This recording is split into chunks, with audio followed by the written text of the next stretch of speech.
Welcome to Music from Human, where we explore the creative minds shaping today's musical landscape. In this episode, we're excited to introduce you to Emily Koh, a Singaporean composer and bassist who is making waves with her unique and innovative approach to microtonality. Based in Atlanta, Emily is currently a professor at the University of Georgia, where she continues to push the boundaries of modern music. Described as the future of composition by the Straits Times, Emily has garnered global recognition, with performances of her works spanning the United States, Europe, Asia, and beyond. She's received numerous prestigious awards, including the Copeland House Residency Award and the Young Artist Award from Singapore's National Arts Council, cementing her status as a leading voice in contemporary music. We'll delve into how Emily combines her experience as a performer and composer to create music that is otherworldly. From her use of microtonal scales to incorporating innovative instrumental techniques, Emily's works invite listeners into a new sonic universe. As we explore Emily's recent works, we ask the burning question: how does one even compose microtonal music? Emily shares her cutting-edge projects, including the development of custom microtonal instruments that allow her and other musicians to explore this fascinating musical language in even greater depth. Join us as we uncover the inspirations, challenges, and triumphs behind Emily Koh's music. Whether you're a fan of microtonality or just curious about the future of composition, this is an episode you won't want to miss.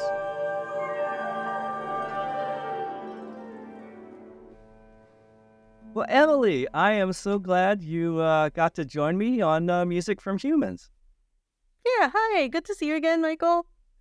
Yeah, it's this real exciting. I hadn't really met you until a couple of months ago, and then I find out, you're from my old hometown that I was in high school in. So you're off in the Atlanta, Georgia area, and that's kind of where I grew up. And you're a professor at UGA. Yeah. And when I was, again, just a teenager, young pup learning my instruments, I used to do like all-state events at UGA and things like that. So that was very fun for me to be able to reminisce and talk to you about my old hometown. Yeah, we're coming real full circle here almost. Yeah, exactly.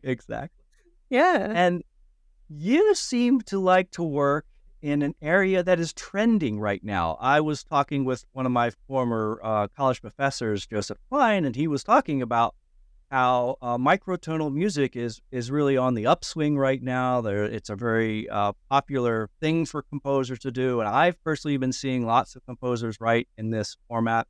It's not something I've spent too much time delving into personally. I've only used it a little bit here and there, at least in my classical concert music work, just to emulate certain sounds, but very, very little, almost no experience in it. I probably did do it a lot naturally in my improv, but very little in any of the classical like you do.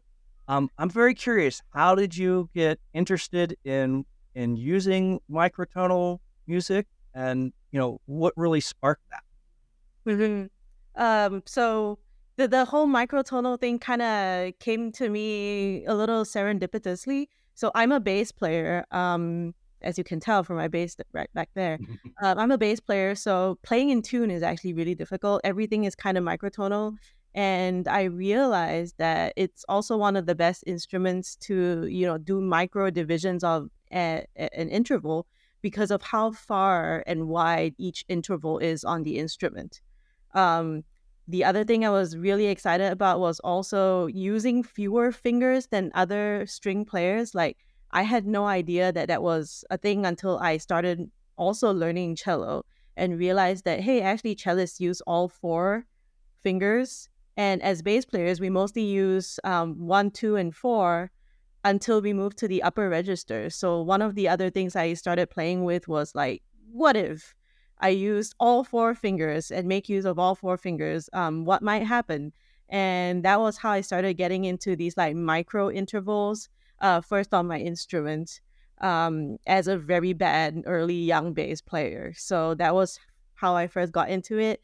And then later in life, when I was in college, we did a exchange kind of a trip to Bali where we spent a week and a half living in Bali and learning all the Balinese arts. And one of the Balinese arts that we had learned and had to practice every morning was to play gamelan gong kebiar, which is a kind of gong telephone ensemble that they had in Bali.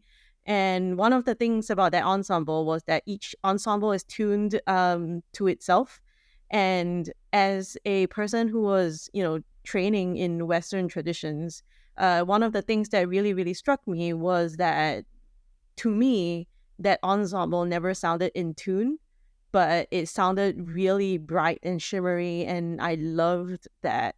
So digging into it, talking to people, and learning from the teachers, I learned that the ensemble is more or less divided into half, where there's a male half of the ensemble and a female half of the ensemble, and each of these halves were tuned slightly differently from one another. The female half was tuned slightly lower than the male half, so when they're played in unison together, it creates this kind of shimmery texture. That was the thing that I loved. And that was how I first started to think about microtonality in the context of like non-Western musics as well, and digging into how these sorts of like differences in timbre can come about with pitch. So those two things kind of like collided in my head only very recently, I would say, in the past maybe 6 or 7 years, where I started using microtonality in my music to achieve some of those, timbres or melodic gestures and stuff like that. And it's only really recently that I started bringing it back to bass playing, where I'm writing a couple of double bass etudes that practices using this third finger, which right now is not very strong yet, but I'm training it so that I can do more things microtonally on the instrument. That's really interesting. When I think of microtonal music, I think of Harry Partch. Is He it? was born out near where I live. I always think of him as a Bay Area guy, even though, Mhm. he's more in LA. But is there any composer like that was sort of that you listen to a lot for inspiration on working in microtonal music? Hmm. Well, not like Parch, where he, invents a lot of new instruments for his purposes, but I particularly enjoy the music of a Finnish composer called Jukka Tiensu. He's a harpsichordist, so he gets multiple manuals of a keyboard, and therefore he could also detune one manual of the harpsichord keyboard. And I think that's how he started to find his own way into microtonality. But I just love the contrast of that regular tune versus differently tuned, and I use that a lot in my pieces. So yeah, go check out his work, Jukka Tiensu. He's from in Finland. Very, very cool. My old college professor, Joseph Klein, he is just about to present a piece in the New York Microtonal Conference or some sort of event Mhm. there, and it's for harpsichord. Yeah.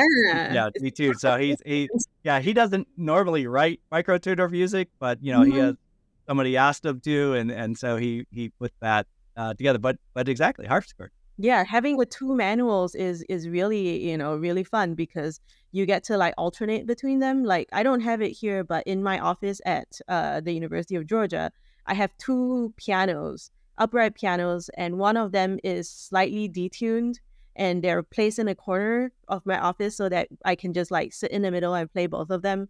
And that is really, really cool. To be able to just like have a pitch that is microtonal that wouldn't change, because on the bass, like you could just chalk it up to me being out of tune. But on a fixed pitch instrument like pianos or keyboards, that microtonality becomes really stable and therefore also kind of reliable in that sense. Yeah, yeah. It's got to be very difficult for performers to play microtonal parts and to get them in the exact right sense, Mhm. because especially because they can be broken down in different ways. I Yeah. was listening to your duet pieces, Teleport and Telepath. Yeah, or saxophones. From yeah. listening to that, I get what you're talking about the shimmery effect when you have things, just a little bit apart.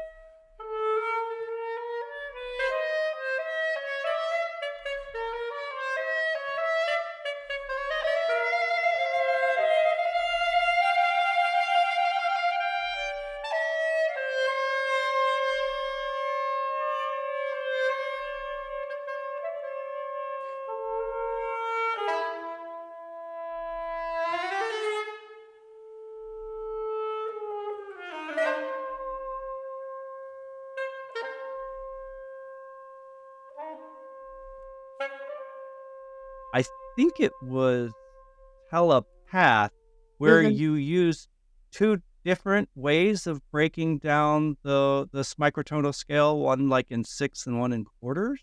Yes. That that makes it even more difficult, I would assume, as a player. Yeah, it's not an easy piece for sure, but for that piece, I know who I was working with, and I had worked with both Noah and Phil, separately before. So it wasn't, brand new people that I'm working with. So I know what they could do, and I've heard the ensemble play so much together over the years. So I felt like they're my people that I could experiment with this like quarter tones and six tones with. And I was very happy to do that because it turned out really well. Um, because for a long time I have been writing music that I would say is, mainly quarter tonal. And at some point after listening to a lot of these quarter tones feel large, and there was a desire in me to break it down into smaller microtones. But for most people, quarter tones are tiny.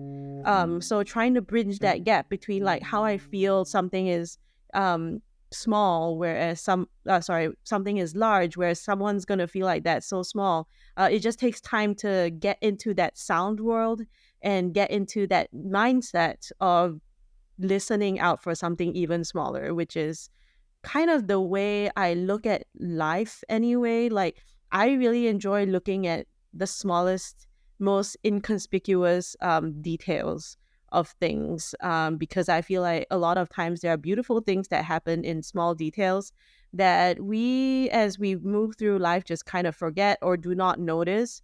And there's a lot of beauty in that. So, in a lot of my pieces, I really like to dig into like the micro details of things. Um, which is kind of maybe related to how I like to dig into like microtones and getting even smaller and deeper. Maybe I should buy a microscope one day. Who knows? Yeah. Yeah. Yeah, I mean, the performances of those two pieces you shared with me are amazing. But Mhm. your piece also has lots of other modern techniques in it, growling and slap tongue, and again, it's full of very interesting textures and sounds. It in some ways, it comes off a little otherworldly at times, Mhm. the way the sounds are. So I found it very thrilling and interesting to listen to because it's just because of the freshness of. Oh, thanks. Yeah.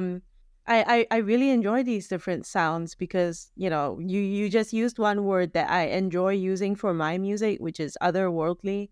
Like, I enjoy getting all the different timbres smooshed together and seeing what, an instrument can come up with on its own. So that's always been a little bit of a challenge that I set for myself in pieces.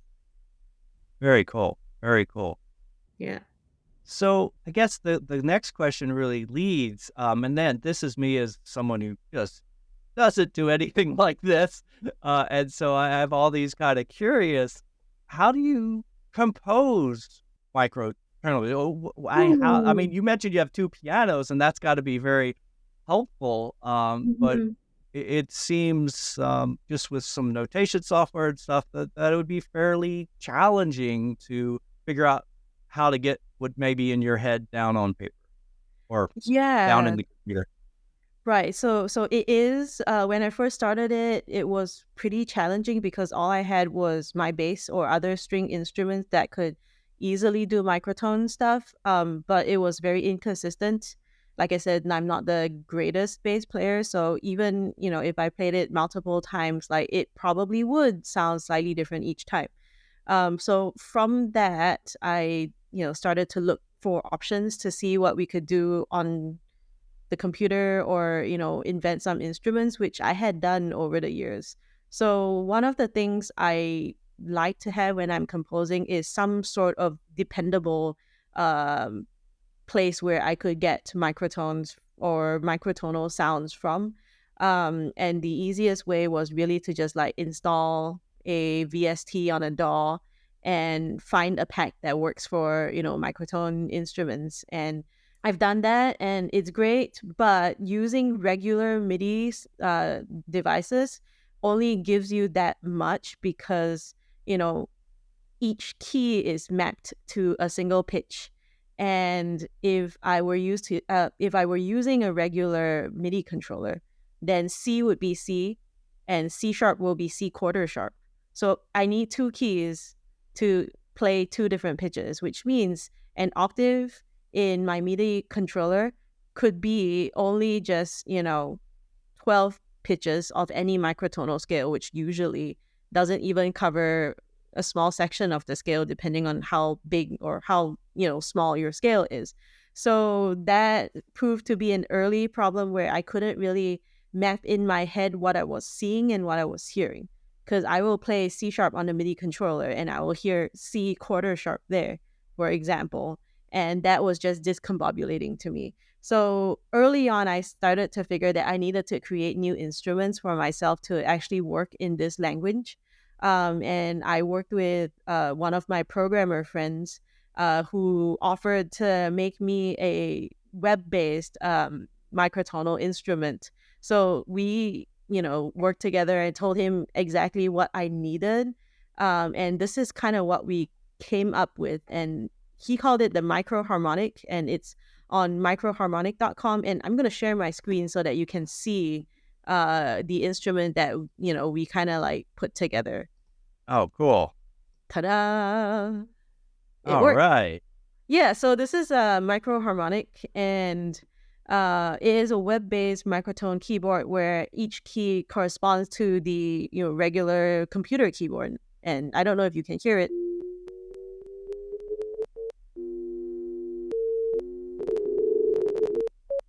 So on. So it is also a polyphonic instrument, which is really helpful because most of the time, at least on the bass, it is very difficult to get multiple microtones played together. On Sibelius, which is the notation software I have, it doesn't do microtonal chords at all. So it was very difficult to hear any sort of chord-based microtones. But here you can.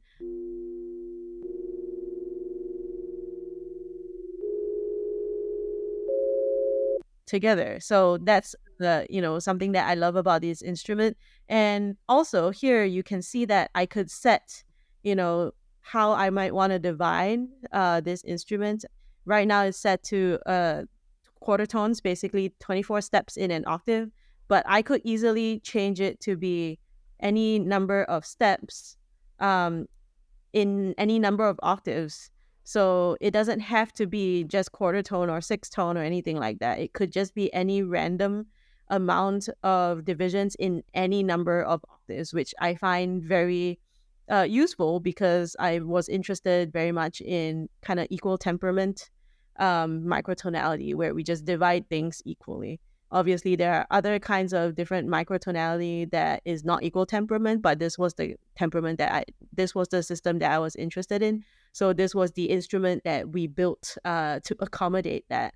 So I use this a lot. I use this for kind of improvisation as well when I'm bored or with an ensemble but don't really want to play my instrument. So this is easy because it's also something that I can use on my phone or my keyboard, and it's very convenient because the keyboard setup is familiar to us all because it's all using your computer keyboard, and we're all used to that because we use that every day. So I could write pieces where I just type out different words or alphabets and say, set this to however many microtones and divisions in however many octaves I want. And I could write a piece for people who don't read music but can read text. And I found that to be very, very helpful when I'm also doing some like pre-planned improvisation. So I just like write out a bunch of alphabets and just play as needed rather than have to think about, how to read something or how to even notate um, pitches that are so small that we don't really have any way of notating just yet. So Microharmonic, I really enjoy this, and I hope that people also find good use in this instrument. That's really cool. So is this available to the general public? Yeah, it's just on a website online. Yeah. Very cool. Very Microharmonic.com, everyone can use it. It's been there for a while. Yeah. awesome. Well, that's great that you share it out with other people, so other composers who might be interested in experimenting and you already have a tool for them. Yeah. So this kind of brought me into like a little rabbit hole of finding and making instruments that don't exist because of my weird interest in microtonality. There are lots of microtonal MIDI controllers out there. But to me, there was not really one that fit my needs. They were either too expensive or the key structure didn't quite fit what I was used to. So a lot of microtonal keyboards come with hex keys or hexagon shaped keys because they fit together really well, and you can put a bunch of keys together that doesn't take up too much space. Or yeah, it was just like not really modular to accommodate many, many different kinds of microtonality.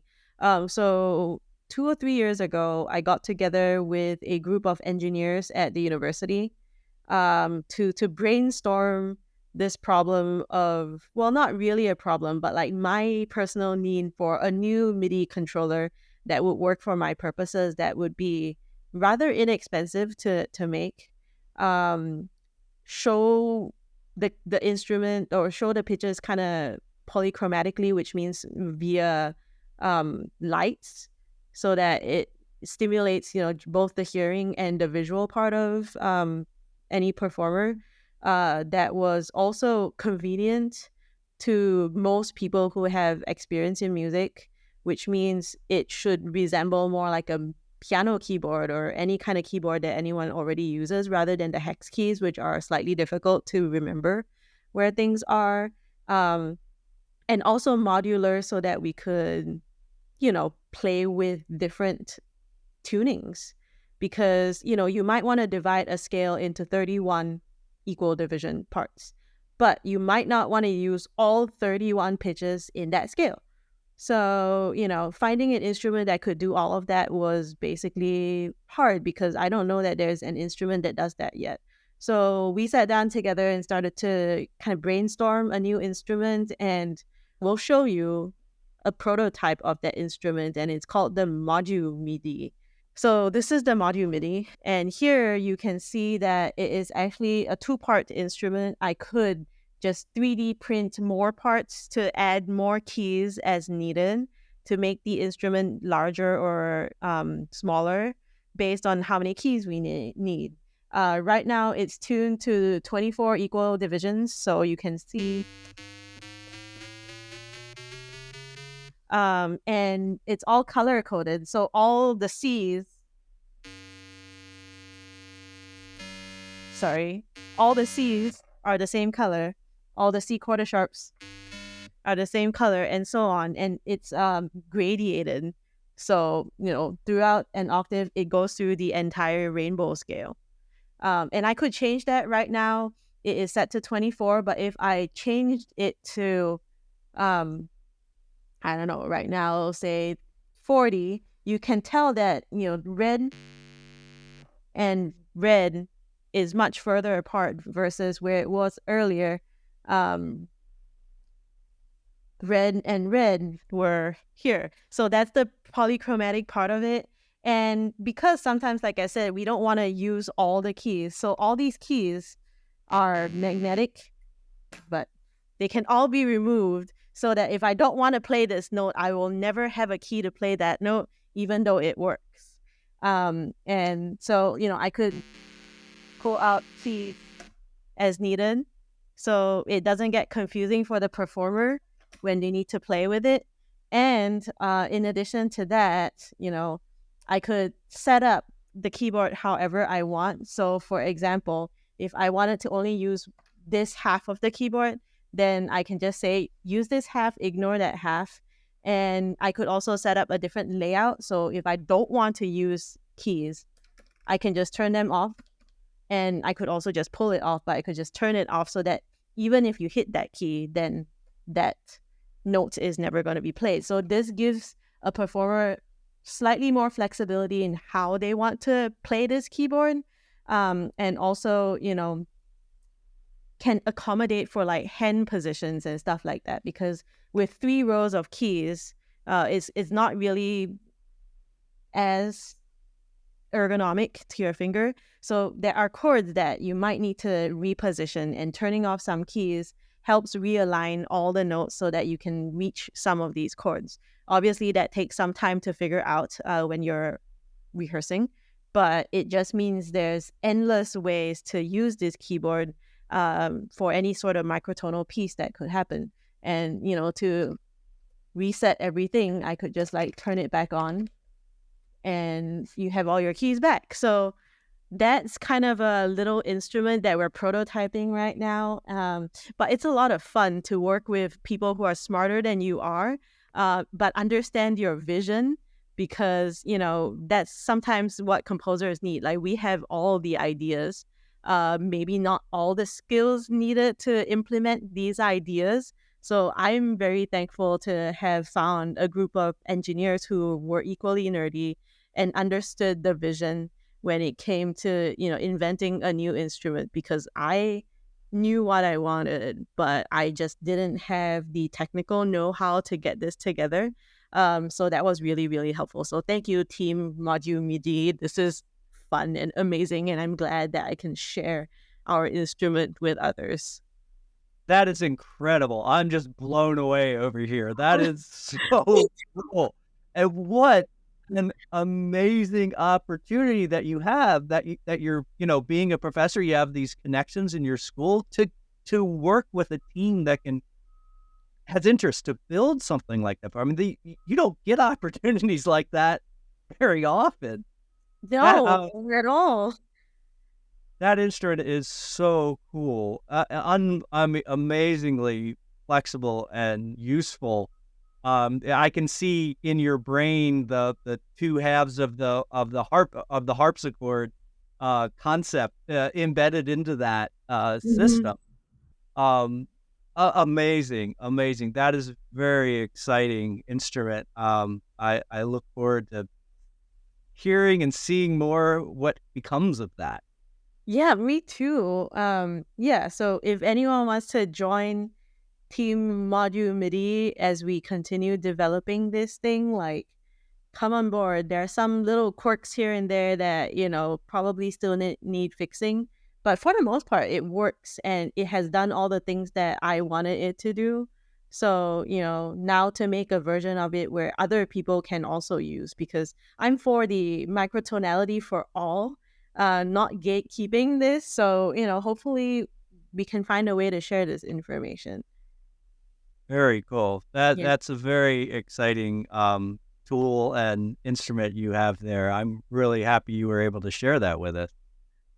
Yeah, me too. I've only been able to share it with like other microtonal nerds.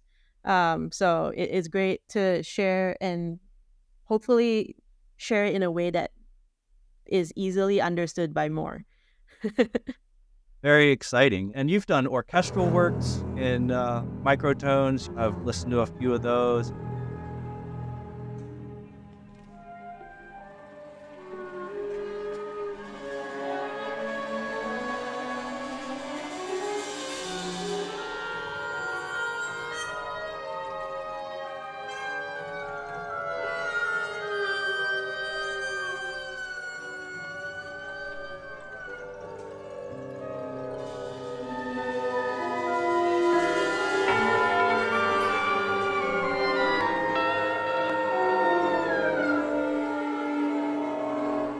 It seems you're really carrying this forward in many ways, from not just your composing, but also your ability to help others compose and perform it. That's very exciting.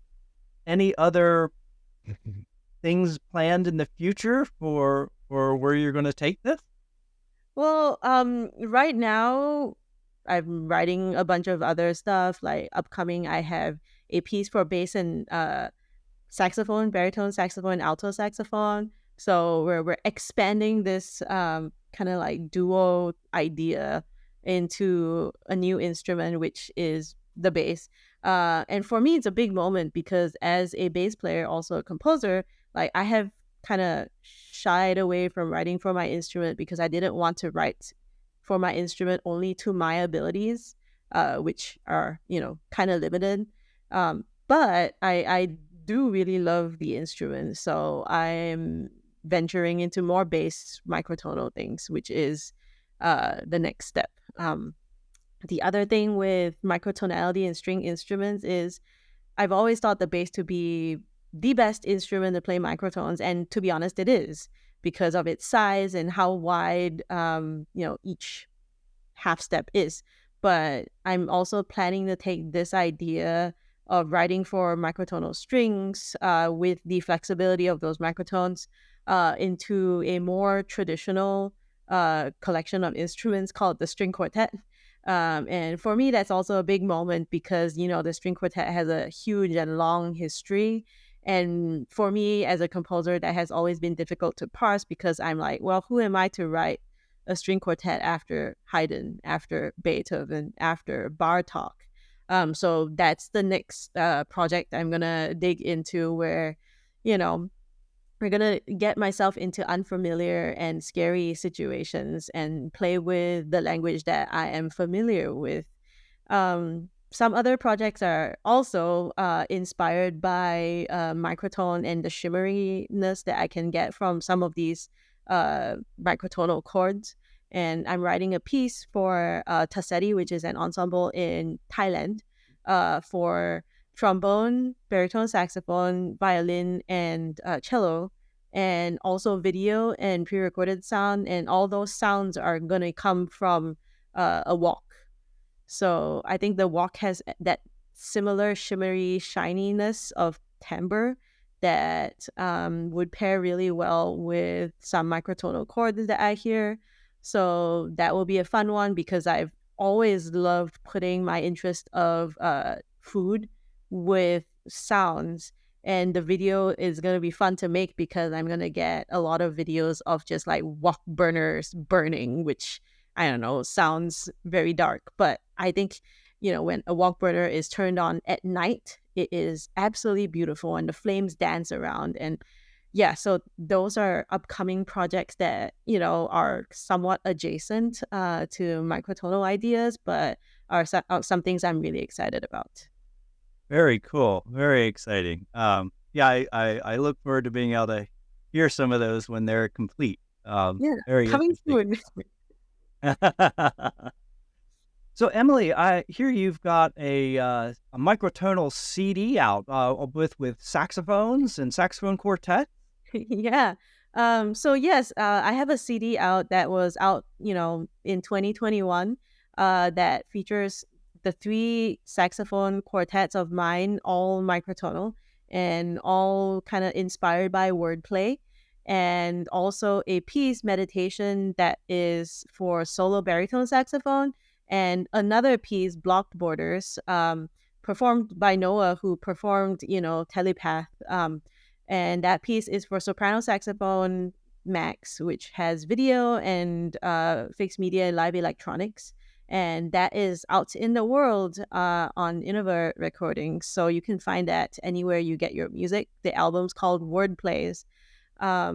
Also, talking about albums, I'm working on my next album, which is duos with saxophones and some other instruments. So the two pieces that we talked about today, Telepath, are both going to be on that album, as well as the bass piece and several other more saxophone and single instrument pieces along the way. So that should come up hopefully in the next 2 years or so. But we're working on that one right now. Yeah. as a saxophonist, I'm excited that you write all this great music for saxophone. That excites me, and like I said, listening to Telepath and Teleport, they were great. They were really amazing pieces, and the performances were incredible. So when that comes out, I think people will be quite amazed to be able to listen to that CD, because certainly I was blowing me away. Very exciting. I really, really appreciate you coming and talking with me today and showing off your instruments and explaining to me more about microtonal music, which, is not something I've spent much time working on. So it's very interesting. I really appreciate you coming out. Yeah, thanks for having me, and thanks for giving me a chance to like share what I do in my little microtonal corner of the world. Well, I think it's important for everybody to hear the things that you're doing. So thank you. Thank you.